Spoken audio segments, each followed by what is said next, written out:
Halo pemirsa dimanapun Anda berada, semoga semua dalam keadaan sehat, selamat, sejahtera, tak kurang suatu apa.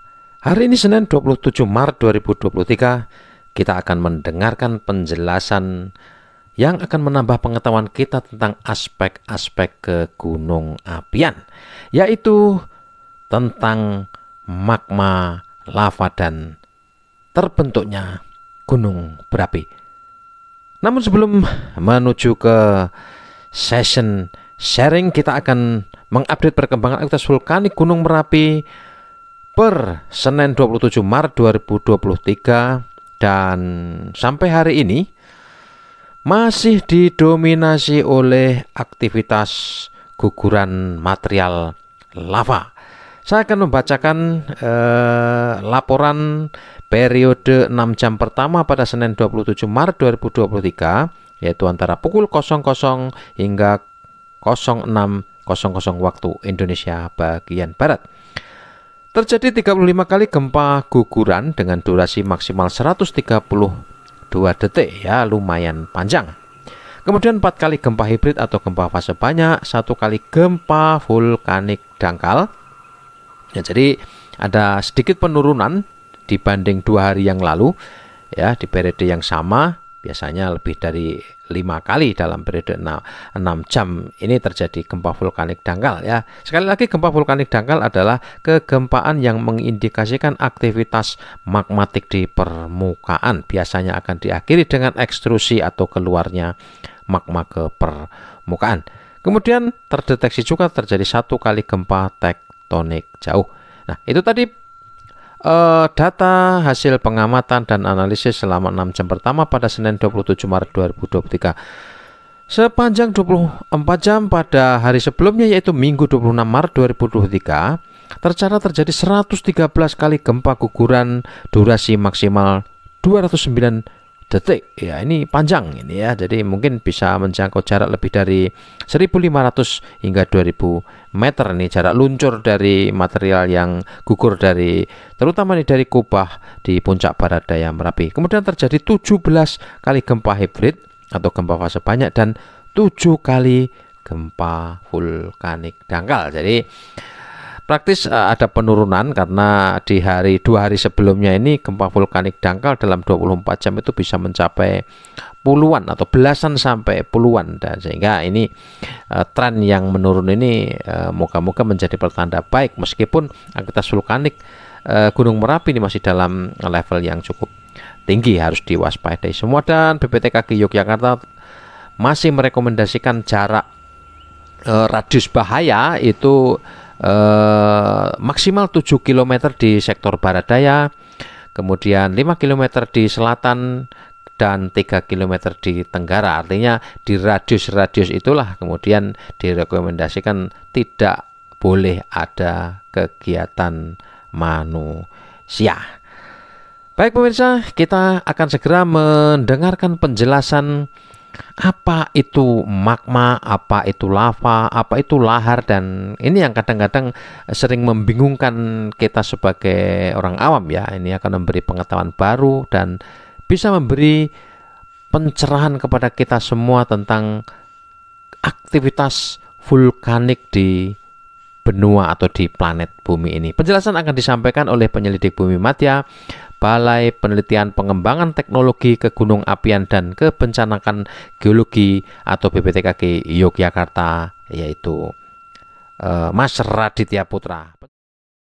Bapak Ibu sekalian, pada kesempatan pagi hari ini izinkan saya untuk menyampaikan magma dan gunung api. Namun sebelum kita menginjak ke materi magma dan gunung api itu, saya akan menjelaskan beberapa terminologi atau pengertian dari magma dan gunung api.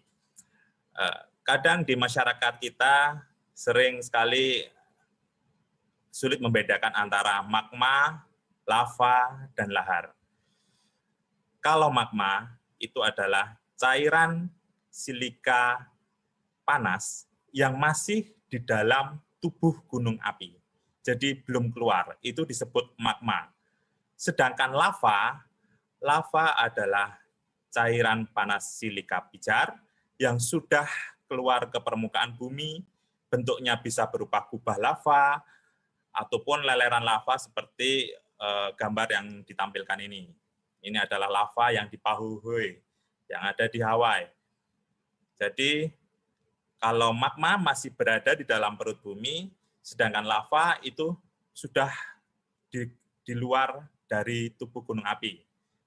Sedangkan lahar adalah material campuran dari air hujan, kemudian hasil material letusan berupa tepra, dan mungkin ranting, bahkan pasir yang terendapkan di sekitar sungai-sungai yang berhulu di gunung api.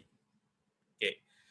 Jadi, pengertian gunung api itu sendiri, dalam bahasa Inggrisnya, gunung api disebut volcano. Jadi tidak semua gunung itu merupakan gunung api. Kalau mountain itu belum tentu dia volcano, karena tidak ada beberapa gunung yang tidak mengindikasikan itu tanda-tanda vulkanisme. Namun kalau gunung api itu pasti ada proses-proses magmatisme yang menyertainya. Untuk itu saya akan menerangkan apakah rupa bumi itu selalu sama. Ya. Berdasarkan teori yang hingga sekarang dipercaya, kebenaran bumi awalnya terdiri dari satu daratan besar yang disebut sebagai Pangea. Ya, kalau diperkirakan dari batuan tertua yang ditemukan di bumi, umur bumi itu sekitar 4,5 miliar tahun. Melalui proses selama jutaan tahun, daratan besar tersebut terpisah menjadi beberapa lempeng. Lempeng-lempeng tersebut bergerak dengan arah dan kecepatan yang berbeda-beda, berkisar antara 6 hingga 10 cm per tahun. Ini dulunya adalah satu kesatuan, namun karena di dalam bumi itu terjadi pengapungan lempeng, maka kerak-kerak benua dan kerak samudra terpisah satu sama lain. Mengapa lempeng bumi bergerak? Nah, kita kembali ke pengertian tersebut, bahwa lempeng ini kita terdiri dari litosfer yang tersusun atas mantel dan mantel, kemudian ada kerak lempeng keras atau kerak, kemudian ada litosfer dan astenosfer. Ya. Lapisan di bawah litosferik mantel adalah astenosfer mantel yang mampu bergerak seperti fluida dalam skala waktu yang lama melalui proses konveksi. Ini adalah bagian-bagian dari bumi. Jika kita lihat atau kita slide secara vertikal. Ada astenosferik mantle dan ada plate atau lempeng yang sangat tipis. Ini bisa kita lihat pergerakan lempeng ini. Jika kita lihat bagian lempeng ini cukup tipis, yaitu 40 km, sedangkan astenosfer atau litosfer itu memiliki bagian yang tebal, sampai ribuan meter.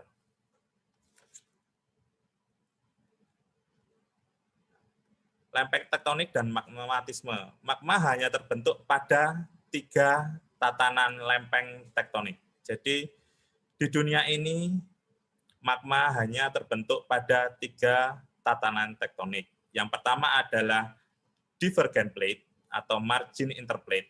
Ini adalah 2 lempeng saling menjauh, seperti contohnya pemekaran tengah samudera Islandia dan Afrika Timur. Ini Islandia dan Afrika Timur, ini 2 lempeng saling menjauh. Kemudian convergent plate, 2 lempeng saling mendekat. Nah, ini ada menciptakan zona tumbuhan atau lempeng saling mendekat satu sama lain, interplate. Contohnya yaitu di Indonesia dan Jepang. Ini istilah terkenalnya yaitu convergent plate itu adalah zona subduksi. Lempeng saling mendekat satu sama lain. Kemudian hotspot hanya melibatkan satu plate, yaitu contohnya yaitu Hawaii dan Yellowstone. Ini adalah contoh-contoh hotspot. Hawaii yang ada di sekitar samudra lempeng Pasifik.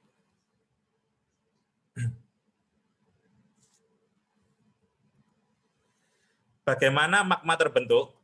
Magma terbentuk dari 3 kejadian, yaitu decompression and melting. Magma terbentuk di divergent plate margin, contohnya gunung api Islandia, pemekaran tengah samudra atau mid oceanic ridge. Kemudian flux melting.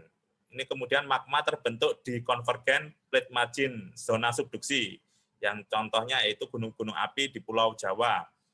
Ini magma terbentuk di zona subduksi, Jepang dan sisi barat benua Amerika. Plum melting, magma terbentuk di zona hotspot. Jadi material dari mantel langsung keluar ke permukaan bumi. Inilah yang disebut sebagai hotspot membentuk gunung api Hawaii, Yellowstone. Magma yang dihasilkan di daerah sekitar plum melting atau hotspot itu cenderung memiliki magma yang sifatnya basah atau aftinitasnya dia lebih encer sehingga jangkauan lavanya sangat jauh, bisa sampai menciptakan pulau seperti Pulau Oahu, Molokai, Mau, Hawaii, Mauna Loa, dan Kilauea. Ini adalah contoh untuk magma yang dibentuk dari zona hotspot. Kalau flux melting ya contohnya kayak di tempat kita. Ini kalau ini zona subduksinya, kemudian ini pantainya yang di selatan, kalau ini jajaran gunung yang ada di pulaunya, tengah-tengah pulau. Kemudian konsep geothermal line dan solidus line. Ini garis yang geothermal line ini adalah garis yang mengkorelasikan suhu dengan kedalaman. Yang berwarna kuning ini adalah solidus line, garis yang menjadi batas fase padat dan fase lelehan atau melt. Nah, supaya magma terbentuk, garis geotherm dan garis solidus harus saling berpotongan. Yang hijau dan garis kuning harus berpotongan. Pada contoh di samping, magma tidak terbentuk karena garis geotherm dan garis solidus tidak berpotongan. Ini ada garis kuning dan garis hijau tidak berpotongan, sehingga ini menciptakan material-material yang tidak bisa membentuk magma, sehingga bisa contohnya kayak tadi batuan peridotit seperti ini. Batuan menciptakan batuan yang ultramafic. Kemudian decompressing melting terjadi di divergent plate margin, yaitu zona tumbukan. Di sini dapat kita lihat bahwa geotherm, garis yang berwarna hijau ini, dan garis solidus bergerak ke atas dan memotong garis solidus magma sehingga menciptakan magma. Komposisi magma yang terbentuk akan memiliki komposisi basaltik dengan SiO2 rendah, yaitu kurang dari 50%. Kemudian Fe2O3 tinggi, lebih dari 8%, dan encer. Nih, contohnya untuk decompression melting, pengurangan tekanan. Itu garis warna hijau dan garis warna kuning saling bertemu. Ini contohnya magma yang terbentuk bersifat basah. Kadar SiO2-nya rendah.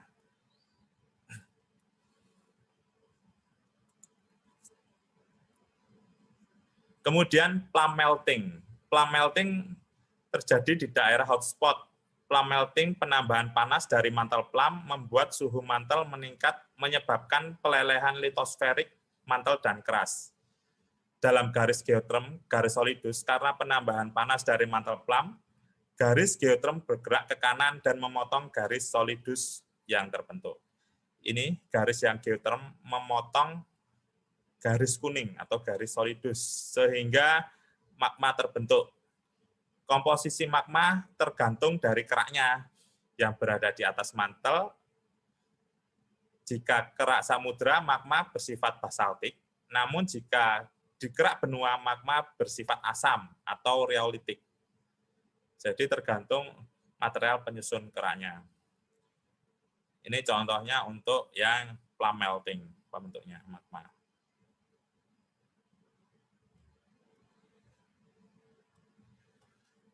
Implikasi tersebut menciptakan bentuk tubuh gunung api atau morfologi dari gunung api yang berbeda-beda. Tatanan tektonik berbeda, mekanisme pembentukan magma berbeda, sehingga komposisi magma berbeda dan bentuk tubuh gunung yang berbeda. Di sini dapat kita lihat dua perbedaan, yaitu gunung api perisai atau silt volcano yang di sebelah kiri ini, dan yang di kanan adalah stratovolcano atau strip slope. Kita ke silt volcano. Silt volcano ini merupakan gunung api yang sifatnya basah.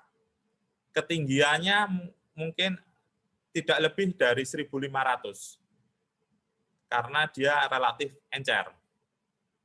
Berbeda dengan stratovolcano, ini karena sifat magmanya agak intermediate hingga asam, stratovolcano menciptakan pucuan yang lebih tinggi atau strata.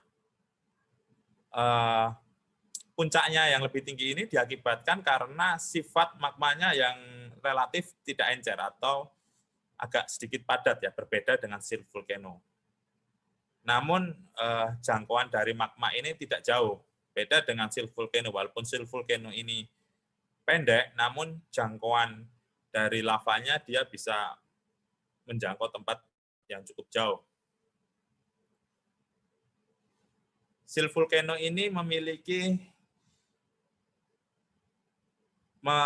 kadar silika yang rendah, yaitu sekitar 43%. Contohnya ada di Nyamuragira di Afrika, berada di daerah divergen margin. Komposisi magma basaltik dengan Si rendah dan Fe tinggi. Magma terbentuk dari proses decompressing melting. Magma ini bersifat karena Si-nya tinggi dan Fe-nya besar, magma memiliki sifat viskositas rendah, sehingga encer. Dapat mengalir, lavanya dapat mengalir hingga jarak yang jauh membentuk gunung api perisai. Kemudian kalau stratovolcano, kita lihat Si-nya sangat tinggi, ini tadi kalau perbandingan tadi kalau silt volcano itu 43, kalau di stratovolcano silikanya bisa lebih dari 70%, yaitu 72,68, dan Fe-nya cukup rendah. Ini contohnya kita lihat di Cotopaxi, Meksiko, berada di daerah convergent margin. Komposisi magmanya andesit rheolitik dengan Si tinggi dan Fe rendah. Magma terbentuk dari proses flux melting. Magma ini memiliki viskositas yang rendah atau yang tinggi, yang kental. Tidak dapat mengalir hingga jarak yang jauh dan membentuk gunung api dengan tipe stratovolcano. Kemudian ada silt volcano yang terbentuk di plum melting di kerak samudra. Ini contohnya di Mauna Loa di Hawaii. Silt volcano berada di daerah hotspot dengan komposisi magma kita lihat ini basaltik, sangat rendah sekali Si-nya. Kemudian Fe-nya cukup tinggi, yaitu 12. Biasanya rentang Fe 12 itu cukup tinggi. Kalau yang rendah itu 6, 8, 5 itu rendah. Ini kalau 12 ini rentangnya cukup tinggi. Ini viskositasnya rendah sehingga encer, dapat mengalir dengan jarak yang jauh. dan membentuk gunung api tipe perisai. Ini contohnya untuk shield volcano. Nah, kesimpulannya, gunung api atau volcano bahasa Inggrisnya, volcano bukan mountain ya. Kalau mount itu gunung, belum tentu semua mount itu adalah volcano. Itu terbentuk di 3 lingkungan, yaitu ada divergent plate boundary atau memekaran, ini lempeng yang mekar, tadi dijelaskan. Kemudian konvergen atau yang satu saling bertabrakan dengan yang lainnya, contohnya di selatan Pulau Jawa menciptakan gunung api, dan yang ketiga adalah hotspot yang mantle. Implikasi dari ketiga tempat ini menciptakan komposisi berupa basalt dan andesit riolit. Basalt itu dicerminkan dengan gunung api dengan tipe perisai, shield volcano. Sedangkan andesit atau sampai riolit dicerminkan dengan gunung api dengan tipe stratovolcano, seperti contohnya kayak di Merapi.